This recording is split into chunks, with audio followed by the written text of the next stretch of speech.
order of the court. Subject to paras 2 and 3 below by a majority of 10 to 5, bracket close, the Supreme Court Practice and Procedure Act 2023 is sustained as being in accordance with the Constitution of the Islamic Republic of Pakistan, and to this extent the petitions are dismissed. Paragraph 2. By a majority of 9 to 6, subsection 1 of section 5 of the Act, within brackets, granting a right of appeal prospectively, is declared to be in accordance with the Constitution, and to this extent the petitions are dismissed. Paragraph 3. By a majority of 8 to 7, subsection 2 of section 5 of the Act, within brackets, granting a right of appeal retrospectively, is declared to be ultra vires the Constitution, and to this extent the petitions are allowed.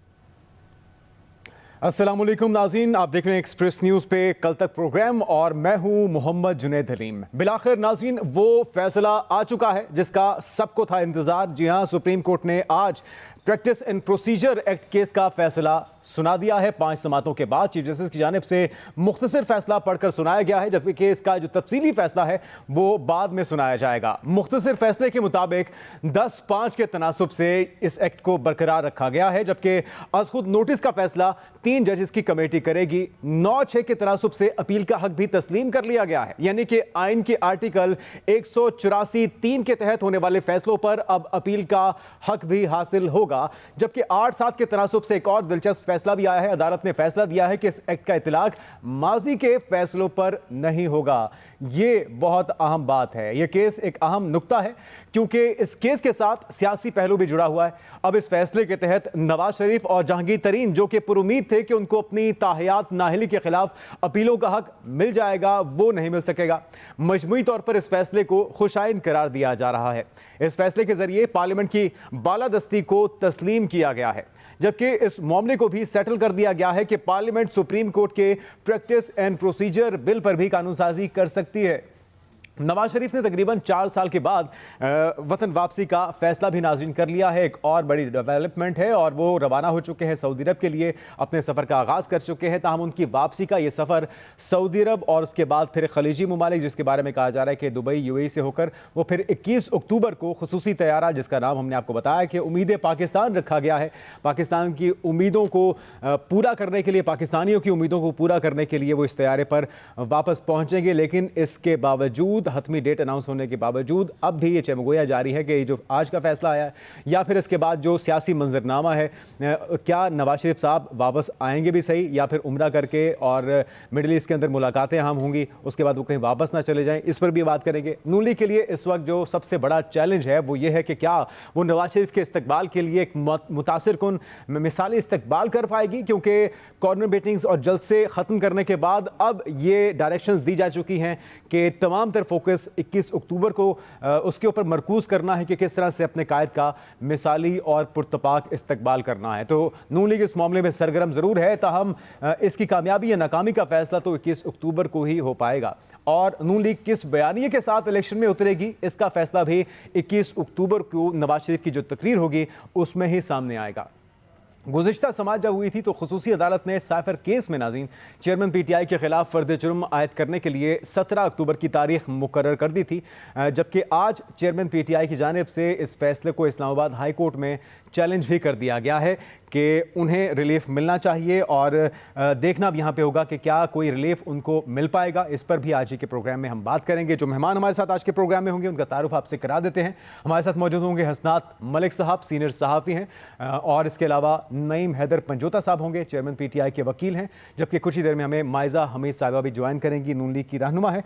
ये तमाम जो scenario है, जो implications होंगी आज के फैसले की, जो सियासी मंजरनामा है और जो असरात होंगे, इन तमाम मौज़ूआत पर गुफ्तगू करेंगे एक मुख्तसर ब्रेक के बाद।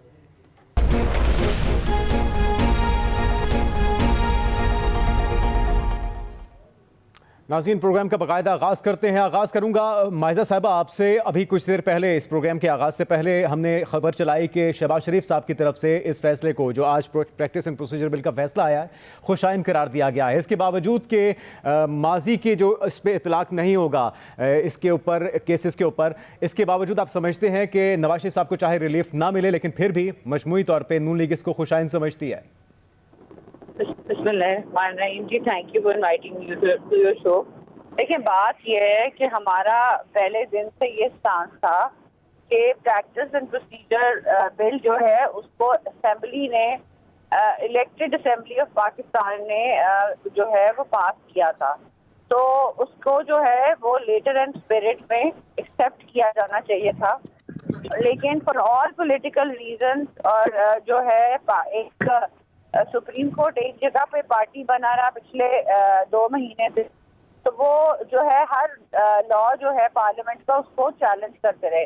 तो ये जो है गलत है। इदारों को अपनी हदूद में रहना चाहिए। जो काम पार्लियामेंट का है वो पार्लियामेंट करे, जो काम जो है वो सुप्रीम कोर्ट का है वो सुप्रीम कोर्ट करे। तो आज जो बिल पास हुआ है, बड़ी खुशआइन बात है कि पार्लियामेंट के जो लॉ को है उन्होंने सही करार दिया है, और ऐसा ही होना चाहिए। बल्कि इससे पूछना, किसी से पूछना ही नहीं चाहिए कि जो बिल पास हो गया वो तो लॉ बनना चाहिए। दूसरा जो as far as Nawaz Sharif साहब इज कंसर्न, नवाज शरीफ साहब का इसके साथ कोई ताल्लुक नहीं था। हम देवान से कह रहे थे कि हमारा सिर्फ ये था होनी चाहिए। नहीं, आप नहीं समझती कि और भी अच्छा होता और नून लीग इससे और भी ज़्यादा खुश होती अगर माजी के केसेस को भी इसमें शामिल कर लिया जाता, उस पर भी इत्तेफाक राय हो जाता और उन्हें रिलीफ मिल जाता? आई थिंक बात है, बल्कि होना भी ये चाहिए कि जब पार्लियामेंट ने इसकी हर शिक को पास किया है तो फिर कोर्ट को भी इसमें जो है डिसीजन उसी तरह देनी चाहिए थी। बट आधा तीतर और आधा बटेर नहीं करना चाहिए था। बट नेवरदलेस नवाज शरीफ साहब जो हैं उनको इस लॉ की जरूरत नहीं है, वो महरून मिन्नत नहीं है। वो जब आएंगे उनको लोग वेलकम करेंगे तो वो हमारे प्राइम मिनिस्टर होंगे। ठीक है। अच्छा पंजोता साहब, पीटीआई का टेक क्या है आज के फैसले के ऊपर? पहले तो ये बताइए, फिर इसके दीगर पहलुओं पे बात कर लेते हैं। बहुत शुक्रिया जी। सबसे पहले जी, ये जो स्पेशली तरमीम की गई थी और ये सारा जो प्रोसेस किया गया, मैं तो बड़ा क्लियर हूँ कि 191 जो है आर्टिकल आईन पाकिस्तान का, उसके मुताबिक जब सुप्रीम कोर्ट को इख्तियार है तो जो पार्लियामेंट है उसका जो है उस तरह से वो स्पेशली सिर्फ और सिर्फ चंद लोगों को जो है सहूलतकारी फराहम करना, जिसमें जो अहम शिक जो आज मुस्तरद की गई 8 जो है जजेस साहबान की तरफ से, वो ये थी कि जो है अपील, यानी कि जो पुराने फैसले जिसमें जैसे कि नवाज शरीफ साहब हों या जहांगीर तरीन साहब हों, उनको जो तायात नायली हुई थी या सजाएं हुई थी, उस हवाले से उनको जो है हक देने के लिए ये सारा जो है एक जो है वो प्रोसेस किया गया, और वो आज जो है ना उनकी जो है ना खुशियों पर पानी फिर गया। 62(1)(f) के तहत सुप्रीम कोर्ट ने डिस्क्वालिफिकेशन जो है वो तायात की है, तो लिहाजा अब उनकी डिस्क्वालिफिकेशन वो स्टिल रहेगी, उनके पास अपील का हक नहीं रहेगा। आज के बाद जो अपील, यानी कि पीटीआई सराहती है आज के फैसले को, आप समझते हैं कि खुशाइन फैसला है? देखिए, उस हवाले से जो एक प्रोग्राम बनाया गया था वो तो उनका प्लान जो है चॉक आउट हो गया ना, कि एक एक्ट बना दिया। लेकिन दूसरी तरफ अगर देखा जाए तो आप ये देखें कि जब रियासत कितनी सही है, अदलिया, इंतजामिया, मुकन्ना, तो हर एक की अपनी अपनी जो है वो दायरा अख्तियार है, अपनी अपनी जुरिस्डिक्शन है, और वो अपने तरीके से काम कर रहे हैं। ये एक इंटरवेंशन करना जो कि पहले आइन जो है वो वाज़ेह तौर पर इख्तियार दिया हुआ है, तो उसके अंदर जाकर घुसना, उस वजह से हम ये पिटीशन के ऊपर कह भी रहे थे कि ये इस तरह से नहीं किया जा सकता। नो डाउट कुछ चीज़ें जो हैं वो करने वाली थी, लेकिन वो सुप्रीम कोर्ट का अपना इख्तियार है, तो सुप्रीम कोर्ट के मामलात में ना आपको, ना मुझे, ना किसी और थर्ड को वो पढ़ना चाहिए जो कि रेगुलेट करे बाहर से, और जो है वो कहे कि सुप्रीम कोर्ट जो है वो ये करें और वो करें और इस तरह से चले और ये बेंच बना। वो अपने उनके इंतजामी मामलात हैं, वो खुद देखें, खुद करें, और उनका वो है। तब्दीलियां जरूर होने वाली थी, लेकिन जब 191 के अंदर है तो वो खुद कर सकते थे। दूसरे नंबर पर फैसले के अंदर जो चीजें आई हैं कुछ खुशाइन हैं, लेकिन आप ये भी देख लें कि उसमें भी बाकायदा तौर पर इख्तलाफ है। अगर 10-5 कहे तो 5 लोगों ने किया है, अगर 8-7 कहे तो 7 ने किया है और 8 ने एक्सेप्ट किया, अगर 9-6 कहे तो उसके अंदर भी है। लेकिन नवाज शरीफ साहब के लिए जो रास्ता है, वो जो क्वालिफिकेशन वाला था, जो डिस्क्वालीफाई हुआ है, वो रास्ता उनका बंद हो गया। ठीक है। हसनान मलिक साहब, आप कोर्ट के मामलात को, लीगल मामलात को बड़ी डिटेल से देखते हैं, कवर करते हैं। आपके ख्याल में आज का फैसला पार्लियामेंट की फतह है, अदलिया या जमहूरियत सबकी फतह है? किस तरह से देखते हैं आज के फैसले को? जी बिल्कुल, ये इसमें कोई शक नहीं है कि ये पार्लियामेंट की जो सुप्रीमेसी है, जो कि मदर ऑफ ऑल इंस्टीट्यूशन, वो मानी गई है। और मैं बड़े अरसे से सुप्रीम कोर्ट कवर कर रहा हूँ। कहा यह जाता था कि जी आइन सुप्रीम है, क्योंकि ये एक ऐसी इस्तिलाह थी कि ये फिक्रा था कि आइन सुप्रीम है, क्योंकि जजेस ही आइन को इंटरप्रिटेशन करते हैं। तो फिर अमूमन हमने देखा है कि अदलिया सुप्रीम रही है, कि जो मंशा भी कानून बनाने वालों की नहीं थी, अदलिया ने इस किस्म की इंटरप्रिटेशन करके उसको कर दिया कि ये जो है वो ये कानून इस तरह है जिस तरह 63A की इंटरप्रिटेशन की गई है। तो मेरा ख्याल है कि ये सियासी जमातों को, सियासी कुव्वतों को की फतेह है। और कल में भी पीटीआई मेजॉरिटी में हो पार्लियामेंट में, और पार्लियामेंट को ही मजबूत करना चाहिए, ना कि इदारों को मजबूत करना चाहिए। और ये बिल्कुल सुप्रीम कोर्ट का इख्तियार था कि रूल में तब्दीली ला के वो चीफ जस्टिस के इख्तियारात को रेगुलेट करते, लेकिन नहीं किया गया। आपकी अगर आप देखें 15 साल में पूरी सियासत है वो रेगुलेट सिर्फ सुप्रीम कोर्ट ने की है, और मुक्तदर हलकों ने सुप्रीम कोर्ट को इस्तेमाल किया है, क्योंकि वो फर्द वाहिद एक सुप्रीम कोर्ट में जो चीफ जस्टिस था वो जो है वो उस अपने हिसाब से वो बेंच बनाते थे, और वो उसी तरह ही फिर जुडिशियल प्रोसीडिंग मैनिपुलेट होती थी। अब जिस तरह पीटीआई शिकायतें करती है इस्लामाबाद हाई कोर्ट के हवाले से, मेरा ख्याल है कि उनको तो इस पे वेलकम करना चाहिए और डिमांड करनी चाहिए कि इस किस्म की कमेटी और ये चीज़ अब हाई कोर्ट में भी लानी चाहिए। लेकिन जो बात थी कि सुप्रीम कोर्ट ने खुद नहीं किया, 4 साल फुल कोर्ट की मीटिंग नहीं बुलाई गई, चीफ जस्टिस ने जो है वो रूल्स में अमेंडमेंट के हवाले से बारहा, बल्कि जुडिशियल आर्डर में भी कुछ जजेस ने कहा, लेकिन बात नहीं मानी गई। तो ये मौजूदा चीफ जस्टिस काजी फाइसा को क्रेडिट जाता है कि एक उन्होंने क्रेडिट जाता है। हसना साहब, मैं इस पे भी आपकी राय जानना चाहूंगा। ये जो रेशो रही है, ये जो खासतौर पे रेशो रही है, ये कितनी खुशाइन थी, क्योंकि धड़ेबंदी का, ग्रुपबंदी का तासुर एक दिया जाता था। तो 10-5 के तनासुब से एक्ट के ऊपर फैसला आना, 184(3) के ऊपर 9-6 के हिसाब से आना, और उसके बाद फिर जो माजी के केसेस हैं उस पर 8-7 से रेशो के हिसाब से, इसको आप किस तरह से देखते हैं कि तासुर किस तरह से जायल किया गया इस फैसलों के बाद? देखिए, इख्तिलाफ राय होता है और होना भी चाहिए। कोई इस तरह नहीं है कि चीफ जस्टिस जो सोचे सारे जजेस वही सोचे। जूरिस्प्रूडेंस की इवाल्व तब होती है जब इख्तिलाफ राय हो। मसला ये था कि माजी में जिस तरह साबिक चीफ जस्टिस उमर अता बंदयाल, उन्होंने जो वो जज जो डिसेंट करते थे उनको बेंचेस में बिठाना ही छोड़ दिया, या उन्होंने बेंचेस पे बिठाया तो मिनॉरिटी में बिठाया। तो ये कम अज़ कम ये है कि मौजूदा चीफ जस्टिस ने फुल कोर्ट सारे जजेस को बिठाया। अब जिसकी मेजॉरिटी, जिसने समझा कि वो कि पार्लियामेंट कॉम्पिटेंट है, वो मेजॉरिटी में थे और दूसरे मिनॉरिटी में थे। तो ये एक अच्छी बात है। यही काम जस्टिस बंदयाल भी कर सकते थे, और उनके अपने दौर में अगर वो फुल कोर्ट बनाते तो मे बी उस वक्त जो है वो जिस तरह जस्टिस मुसरत इलाली बाद में आई हैं, उन्होंने जस्टिस काजी फाइसा या ये पार्लियामेंट की कॉम्पिटेंस को माना है, अगर वो ना होती और उस वक्त 8-7 की एक सूरत हाल थी तो मे बी उस वक्त डिफरेंट सिचुएशन थी। लेकिन ये भी देखा गया है, जैसे मोहम्मद अली मदर और जैसे हसन रिजवी, उनकी ओपिनियन, उन्होंने गो के इस कानून को स्टे दिया था अप्रैल में, लेकिन उसके बाद आज उन्होंने ये जो है वो चीफ जस्टिस या मेजॉरिटी जजेस के साथ इत्तेफाक किया है कि पार्लियामेंट की कॉम्पिटेंस है और पार्लियामेंट कानून सिंपल लेजिस्लेशन से हमारी वर्किंग को रेगुलेट कर सकती है, अनटिल जब तक कोई इंडिपेंडेंस ऑफ जुडिशरी वायलेट ना हो। अब इस कानून से कोई इंडिपेंडेंस ऑफ जुडिशरी जो है वो का जो कंसेप्ट है वो वायलेट नहीं हुआ, बल्कि इसके जो इंटरनल जजेस में इनसिक्योरिटी है वो ख़त्म होगी, और मेरा ख्याल है कि इसमें ट्रांसपेरेंसी आएगी। तो जो ये फैसला में तकसीम है, ये कोई इसमें बड़ी बात नहीं है। बात यही थी कि अगर फुल कोर्ट माजी में बन जाता तो फिर भी अगर ये आती तो फिर चाहे मिनॉरिटी थी मेजॉरिटी थी, सवाल ये नहीं था कि ये जजेस क्यों इधर हैं या इधर हैं।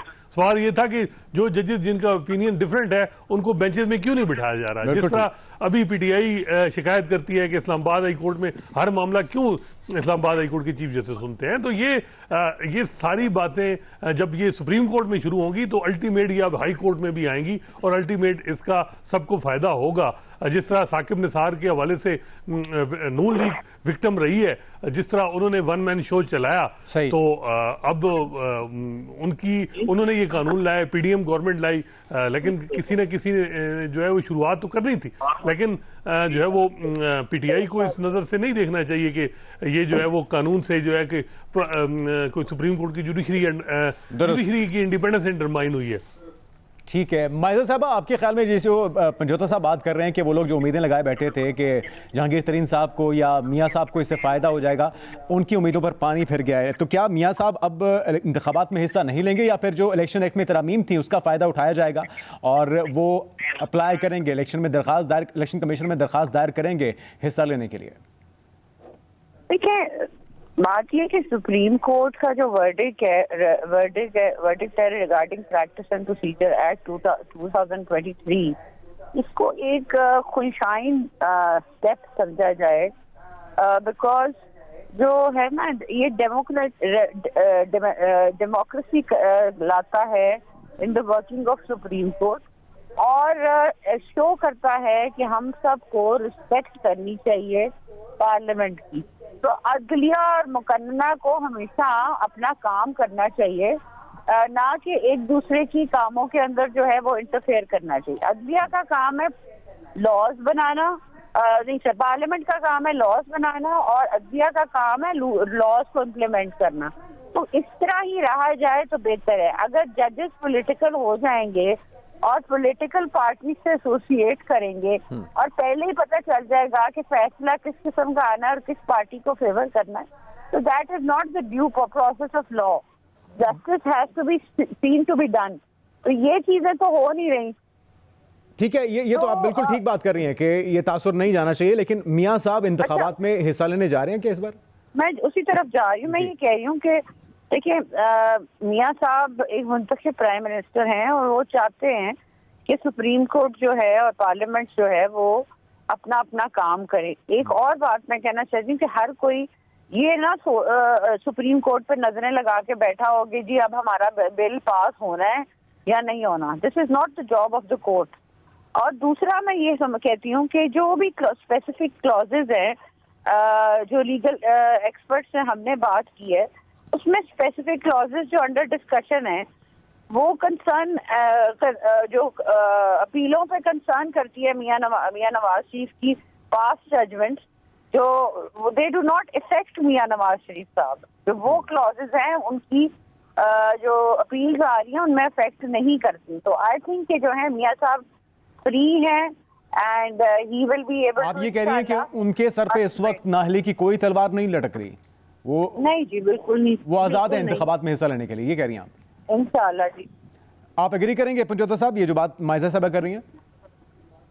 देखिए, मैं तो बड़ा वाज़ेह पहले भी कह चुका हूँ कि पहली बात तो यह है कि प्रोटेक्टिव बेल जो है हिस्ट्री में पाकिस्तान की आज तक किसी इश्तिहारी जो कि जिसको सजा हुई हो और वो सजा याफ्ता हो, जेल के अंदर हो और वो मेडिकल पे बाहर जाए और बाहर से 4 साल के लिए आई नहीं और फिर आकर उसे फौरन अदालतें सहूलतकारी दें, तो इस तरह से वो तो नहीं हो सकता। लेकिन उसे भेजा भी तो तहरीक इंसाफ की हुकूमत ने किया था ना उन्हें। दूसरे नंबर पर डिस्क्वालिफिकेशन जो है वो वाज़ेह तौर पर सुप्रीम कोर्ट ने उसके ऊपर तशरीह कर दिया है कि आर्टिकल 62(1)(f) की। तो उसके बाद इलेक्शन एक्ट हो या कोई और तरमीम की जाए कोई फर्क नहीं पड़ता, क्योंकि आइन सुप्रीम है और आइन के अंदर तरमीम के लिए 2/3 मेजॉरिटी चाहिए जो पार्लियामेंट होगी तब वो हो सकती है, उसके अलावा नहीं हो सकती। तो ये बड़ा क्लियर है, इसके ऊपर किसी को डाउट नहीं होना चाहिए। और जो उनकी सजाएं हैं वो जो जिसमें वो उनको सजा हुई वो स्टिल पेंडिंग है। बेशक उनकी जो है वो दोबारा दरख्वास्त दे सकते हैं, लेकिन जब तक सजा सस्पेंड नहीं होगी तो उनकी जमानत जो है वो तस्वर नहीं की जा सकती। सजा सस्पेंड होगी, जमानत होगी, तब वो बाहर आ सकते हैं। तो ये सारी चीजें क्लियर होनी चाहिए। पता नहीं क्यों लोग घुमा घुमा के किधर से क्या क्या बात कर रहे हैं। साथ में एक और भी तो पॉजिटिव पहलू ये है तहरीक इंसाफ के लिए कि जो अपील का हक दिया गया है वो यकीनी तौर पे चेयरमैन पीटीआई के लिए फ़ायदेमंद हो सकता है। नाज़रीन, इस पे और दीगर हम मामलात पे बात करते हैं ब्रेक के बाद। हमारे साथ रहिए।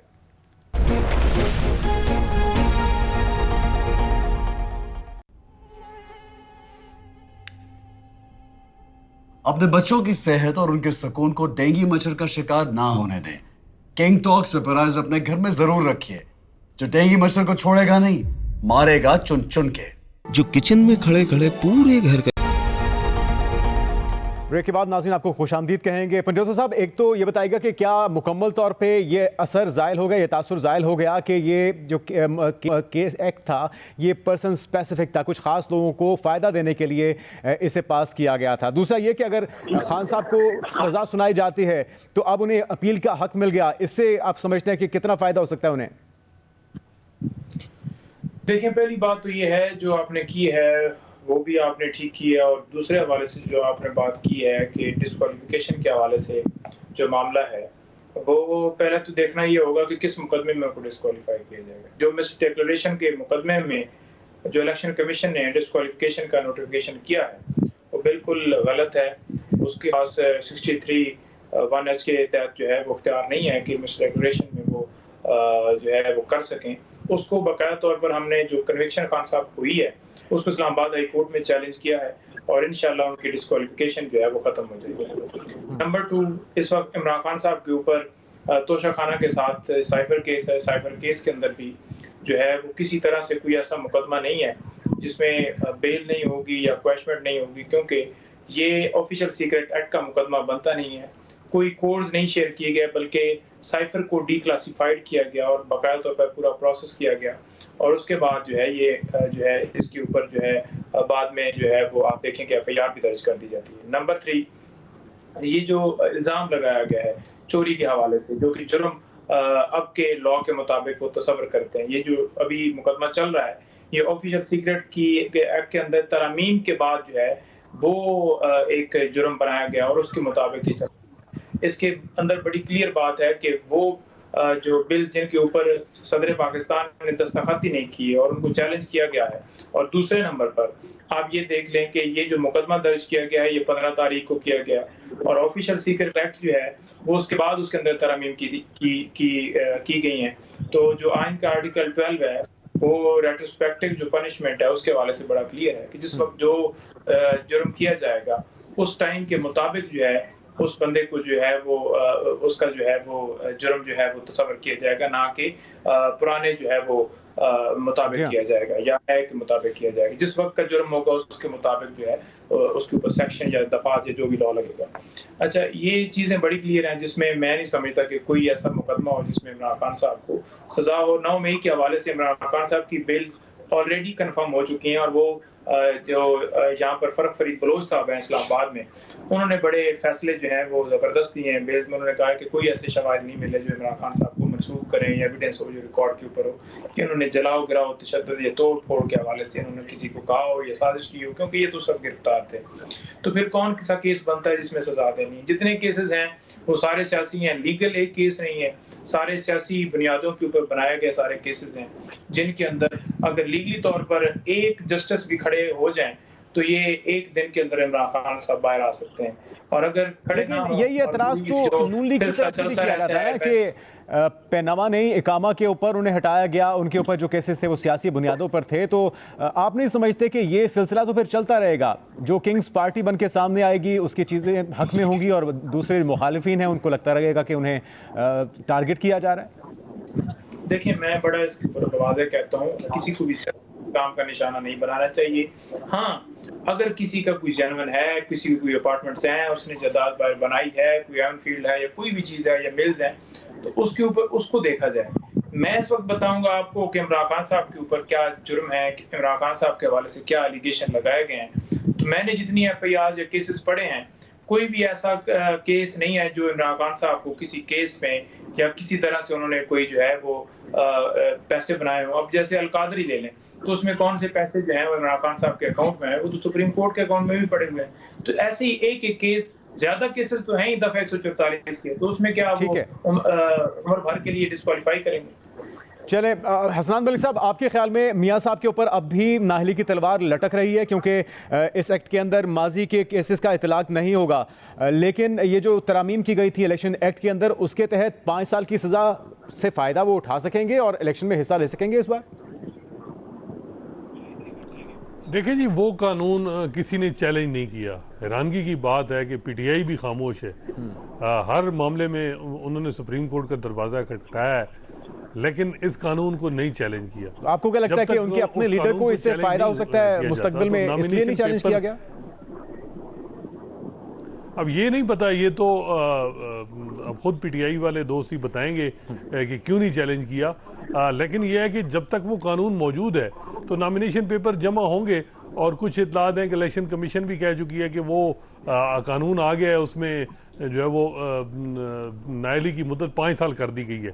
तो जब तक वो कानून चैलेंज नहीं होता, ये बात अलग है कि एक सिंपल लेजिस्लेशन से एक जजमेंट को कैसे इफेक्ट किया जा सकता है, लेकिन उसके लिए उस कानून को स्ट्राइक डाउन करने के लिए किसी अदालत का दरवाज़ा खटखटाना होगा, वो अभी तक नहीं हुआ।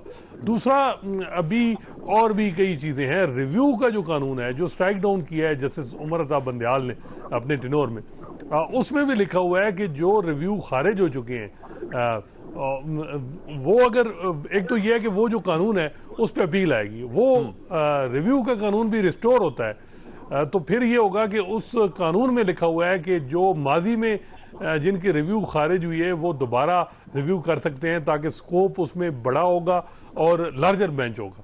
तो मीन कि अगर वो कानून दोबारा बहाल होता है तो फिर रिव्यू भी फाइल हो सकते हैं, वो चांसेस हैं कि वो कानून में भी बहाल हो जाए। लेकिन इसके अलावा सुप्रीम कोर्ट बार की एक पटिशन है कि 62(1)(f) की नायली और ख़त्म की जाए, क्योंकि सुप्रीम कोर्ट की जूरिस्प्रूडेंस बाद में वाल हुई, उसमें इनकन्सिस्टेंसी है, डिस्क्रिपेंसीज हैं, तो वो भी कहा गया है कि तो बहुत सी चीज़ें हैं। मुझे नहीं मालूम कि इसको क्यों सिर्फ इसको नवाज शरीफ और जहांगीर तरीन के लिए किया जा रहा है। इसमें आपको पता भी है कि जब हमारी रियासत फैसला करे कि किसी को इलेक्शन लड़ाना है तो वो इलेक्शन लड़ भी लेते हैं, और जिसको नैल करवाना है तो नैल भी हो क्या जाता है। समझा जाए, ये तो सारे मामलात लीगली आगे चलेंगे, हासिल बहस कर रहे हैं, लीगली आगे जाते हुए दिखाई दे रहे हैं, या फिर असल दारोमदार होगा कि ग्रीन सिग्नल किसको मिलता है मुख्तलिफ हलकों की तरफ से?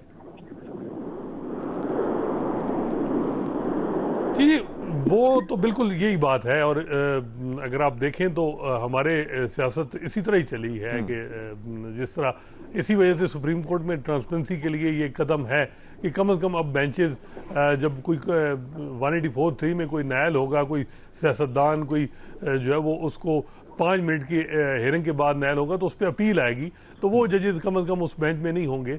तो हमने माजी में देखा है कि जब बेंच तब्दील होता है तो बहुत से केसेस भी रिवर्स होते हैं, तो ये चीज़ है। अब ये है कि सियासतदानों को भी देखना है कि वो किस हद तक एक दूसरे के खिलाफ इस्तेमाल होते रहे होंगे आगे। सुप्रीम कोर्ट को भी देखना है, पार्लियामेंट को कितना मजबूत करना है। हम पार्लियामेंट की सुप्रीमेसी की बात करते हैं, लेकिन ऐसे कानून भी बनाए गए जो बगैर जो है वो किसी बहस मुबाहिसे के 2 मिनट में उनको ये बदकिस्मती से पाकिस्तान में उन पे लोगों को बहुत ज्यादा शिकायतें हैं, फंडामेंटल राइट की वायलेशन की बातें हो रही हैं।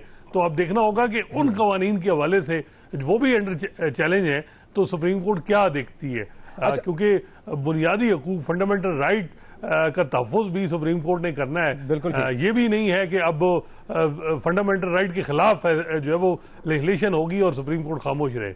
अच्छा मज़े साहब, अब मुसलसल जो आपके मुखालफिन हैं वो कह रहे हैं कि मियाँ साहब को आते ही जेल का सामना करना पड़ेगा, वो इश्तिहारी हैं, वो सज़ा याफ्ता हैं, लेकिन आप लोग इतने पुरएतमाद हैं, उसकी वजह क्या है? और आप ये भी कह रही हैं कि वो इंतखाबात में भी हिस्सा लेंगे, कोई किसी किस्म की रुकावट नहीं है।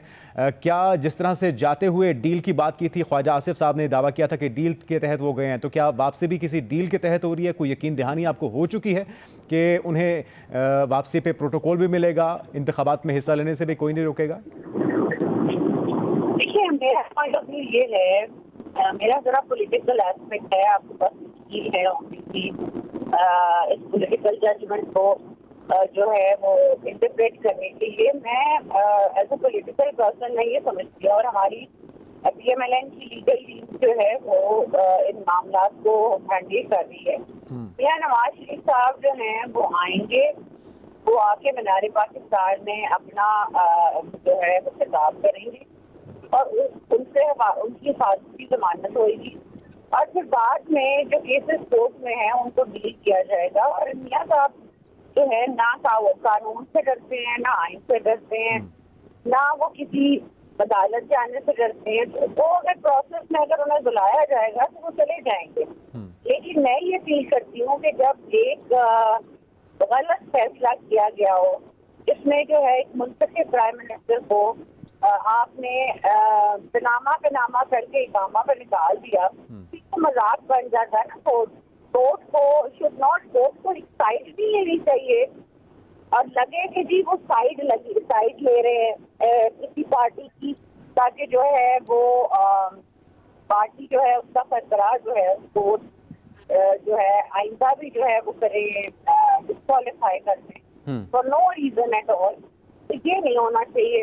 ये तो फिर मैंने फिर बार बार कहा कि पार्लियामेंट का काम है लॉ बनाना और सुप्रीम कोर्ट का काम है कि वो उन लॉज को इम्प्लीमेंट करे। रादर वो ये कर रहे थे पिछले दिनों में, और बड़ा अनफॉर्चुनेट बात है उसकी हमारी इंटरनेशनल कम्युनिटी में भी हमारे कोर्ट की बड़ी मच गई है माजरत के साथ कि वो एक पर्टिकुलर पार्टी को जो है उसको उसकी हमायत कर रहे थे।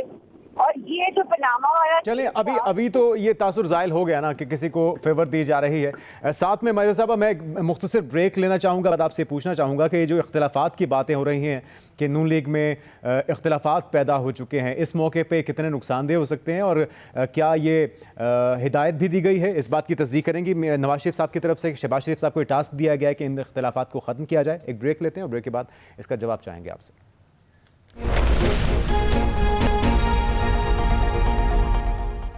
नाज़रीन, ब्रेक की बात खुशामदीद कहेंगे। मज़र साहब आप बताएगा, 2 जलसे किए नून लीग ने और बड़ी तनकीद हुई कि लोग उसमें उस तरह से शामिल नहीं हुए जिस तरह से आप तवक्को कर रहे थे, शादरा का हो या ठोकर नियाज बेग का। उसके बाद फिर आपने बाकी जलसे कॉरम मीटिंग्स कैंसिल की और फोकस कर दिया गया 21 अक्टूबर पे। तो अब क्या गारंटी है कि लोग इसमें आप शामिल कर पाएंगे और आपका दावा पूरा होगा कि पाकिस्तान की तारीख का सबसे बड़ा इस्तकबाल या जलसा करने जा रहे हैं आप लोग? देखिए, गारंटी तो है क्योंकि पूरा पाकिस्तान तैयार हो रहा है और आपकी मीडिया की आंख जो है वो बड़ी गौर से देख रही है कि किस तरह जो है सपोर्ट जो है हर शहर में जो है मरीम नवाज साहिबा के लिए, नवाज शरीफ साहब के लिए जलसे जो है मुनक्किद किए जा रहे हैं, कन्वेंशन मुनक्किद की जा रही है। लाहौर में अगर देखा जाए तो देखिए, लाहौर में अगर हर हल्के में जाना है तो शहबाज शरीफ साहब चले गए, उसके बाद जो है लेकिन इन मौक़ों पे जो एहतजाज हुआ, जिस तरह से शहबाज शरीफ साहब की गाड़ी को रोका गया, फिर आप शिरकत की बात कर रही हैं तो ड्रोन शॉट्स ने यह भी दिखाया कि आप लोगों ने वलीमे के टेबल लगाए हुए थे, मेन्यू भी बड़ा लेविश था, लेकिन फिर भी उस तरह का जोशो खरोश दिखाई नहीं दिया जो अमूमी तौर पे होता है। देखिए, वो लोग जो चाहते हैं कि PMLN की जो है कोई सपोर्ट नहीं है, वो लोग जो हैं वो ये इस तरह की वीडियोस दिखाते हैं जो मैंने वीडियोस देखी हैं और वो झूठी नहीं हो सकती कि जलसा बहुत बड़ा था। 2 हल्के थे, सिर्फ 2 हल्के के लोग थे लाहौर में जो लोग आए थे और इतना पंडाल भरा हुआ था खिच के बाहर जो है लोग जो थे, वो भी वीडियो है मेरे पास, वो जो है बाहर रह गए बिकॉज वहाँ पंडाल में नहीं। तो मियां नवाज शरीफ की सपोर्ट तो बहुत ज्यादा है और वही जलसे से लगता है अगर 2 हल्के भी उतने आ गए तो मीनार पाकिस्तान जो है वो इंशाल्लाह आधे से ज्यादा भर जाएगा। तो और बाकी तो पूरे पाकिस्तान से आ रहे हैं। चले मैं इस पे जरा बाकी दोस्तों का भी मैं एक बात कंप्लीट कर लूं। जी बात कर लें मुकम्मल आप। देखिए भाई, बात ये है कि मियां नवाज शरीफ साहब की सपोर्ट बहुत है, बेस भी है और 4 साल बाद आ रहे हैं और लोग जो है वेट कर रहे हैं कि वो अपने प्राइज को वेलकम करें, क्योंकि PMLN में और पाकिस्तान की बेहतरी के लिए एक ऐसा ही मुंतखब वज़ीर-ए-आज़म हमें चाहिए जो पाकिस्तान की जो हालत है उसको बेहतर कर सके। ये देखिए, इस हालत के अंदर आपका भी बड़ा किरदार है। 16 महीने आप ही की पार्टी के वज़ीर-ए-आज़म थे जिन्होंने हालात कहां से कहां पहुंचा दिए। 16 महीने की बात करेंगे ना, 16 महीने की वैसे बेसिकली 12 महीने थे। 12 महीने में IMF के साथ जो डील की, जो इमरान खान साहब ने डील की और हमें भुगतना पड़ा। चलो फिर वो वादे यकीन दहानियां नहीं करवाने चाहिए थे ना आपको अवाम से कि हम आके मसाइल का हल इम्प्लीमेंट करेंगे और महंगाई खत्म करेंगे, सारा कुछ आप नहीं कर सके। चले मुझे मौका दीजिए, मैं दोबारा आपकी तरफ आता हूँ। पंजोता साहब, नून लीग ये दावा कर रही है कि वो तारीखी जी, अगर एक इंसान, आप एग्जाम्पल ले लेना, इस मुल्क में ये मुल्क को एक इंसान के साथ मैं उसको मारना चाहिए। देखिए, अगर वो जो है उसको वेंटिलेटर पे है और वेंटिलेटर में जो इंसान हो उसको अगर आप बचा ले, वो सांस लेना शुरू कर दे, वही बड़ी बात है। 12 महीने में चले, पाकिस्तान आपके ख्याल में ये बड़ी बात है, ये आपकी विक्ट्री है, लेकिन अवाम फैसला करेगी कि वाकई में वो इसको तस्लीम भी करते हैं या नहीं। पंजोता साहब, आपके ख्याल में ये जो दावा कर रही है नून लीग, बहुत अच्छी बात है, अपने कायद को वेलकम भी करना चाहिए, लेकिन पीटीआई को इजाजत क्यों नहीं मिल रही? लिबर्टी भी आपने जलसा करने के लिए इजाजत मांगी, वो इजाजत नहीं मिल सकी, तो आपको लगता है कि ये फर्क किया जा रहा है आपके साथ? देखें जी, बिल्कुल लेवल प्लेइंग फील्ड नहीं होती कि एक जिले के अंदर दफा 144 से एक जमात के लिए और उसी जिले के अंदर दूसरी जमात को जो है वो प्रोटोकॉल सरकारी दिए जाएं, जो कि हुकूमत में भी नहीं है और सरकारी प्रोटोकॉल मिल रहे हैं। हमने दरख्वास्त दी कि इजाजत दी जाए, नहीं दी गई। दूसरी तरफ आप देख लें कि हर रोज जलसे वो कर रहे हैं, उनके ऊपर कोई पाबंदी नहीं है। हमारा कोई झंडा उठाए पाबंदी है, हमारा कोई बंदा गुब्बारा जो है लेकर निकले। फलस्तीन के हक में जो है ज़ाहिर यकजहती के लिए हम जो है वो कॉल देना चाहते हैं, हम एहतजाज करना चाहते हैं, पुरअमन एहतजाज करना चाहते हैं उनके साथ ज़ाहिर यकजहती करने के लिए, उसके ऊपर भी इजाज़त नहीं दी जा रही। तो ये कैसा जो है मुल्क के अंदर इन्होंने मुल्क को जो है आइन बेआइन कर दिया है, जिसमें जो है वो फंडामेंटल राइट्स की इस तरह से वोलेशन हो रही है। और दूसरी तरफ आप ये देख लें कि सुप्रीम कोर्ट में हम गए हुए हैं कि ये जो अगवाकारियां, जो लोगों को उठाया जाता है, जो बेगुनाह लोगों को पकड़ा गया है या छापे मारे जा रहे हैं, या जो लिस्टें बनाई गई हैं कैंडिडेट्स के हवाले से, एक हैं जो एमपी हैं, एक हैं जो उसके बाद जिन्होंने जो उम्मीदवार थे यानी कि सेकंड, थर्ड और जो थे, उनकी लिस्टें मौजूद है और उनके घरों में इसी तरह से घुसकर जो है वो उनसे प्रेस कॉन्फ्रेंस फिर करवाई जाती हैं और फिर अगवा किए जाते हैं। बिल्कुल, ये तासुर नहीं जाना चाहिए कि किसी खास पार्टी को खास ट्रीटमेंट दिया जा रहा है। लेवल प्लेइंग फील्ड की बात हो रही है मुसलसल। हसनान साहब, अगर इस माहौल में इलेक्शन होते हैं, क्या उसका फायदा होगा? कहीं दोबारा से तारीख तो नहीं दोहराई जाएगी? 2013 में जिस तरह से खान साहब को एतराज था, फिर 2018 में नून लीग को एतराज था, आज फिर वही होने जा रहा है एक बार?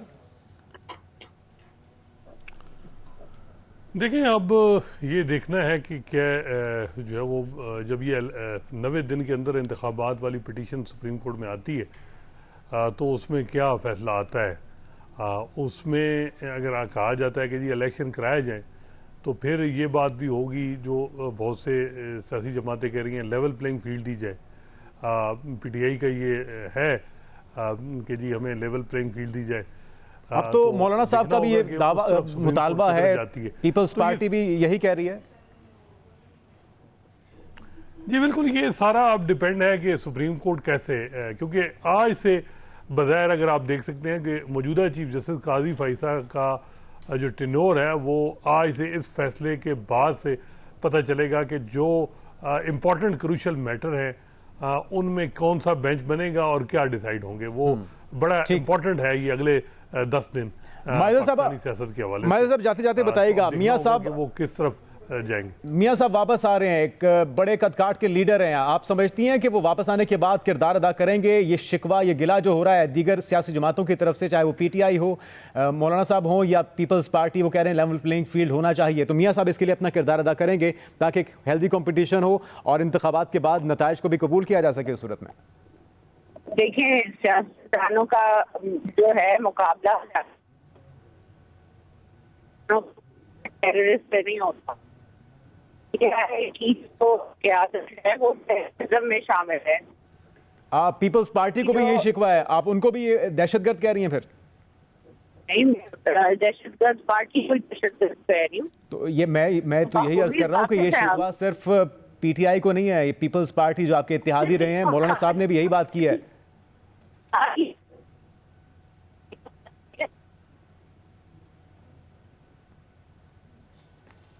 जी, आपकी आवाज़ ठीक तरह से नहीं आ पा रही। मैं चाहूंगा कि पंजोता साहब आप कुछ कहना चाहें। अगर इस पे गुफ्तगू आपने सुनी होगी, माहिर साहब क्या कह रही हैं। चले पंजोता साहब मौका दीजिएगा। माहिर साहब जी फरमाइए। हेलो जी जी, बात कीजिएगा। देखिए, बात ये मैंने यही कहा है कि लेवल प्लेइंग फील्ड को पीएमएलएन को, लेवल प्लेइंग फील्ड को अगर आप पीएमएलएन जो है उसको उनकी टॉप लीडरशिप को इन्होंने जेल में कर दिया, मियां साहब को डिस्क्वालीफाई किया था, उनको डाल दिया था, से भरे गए थे इलेक्शन में।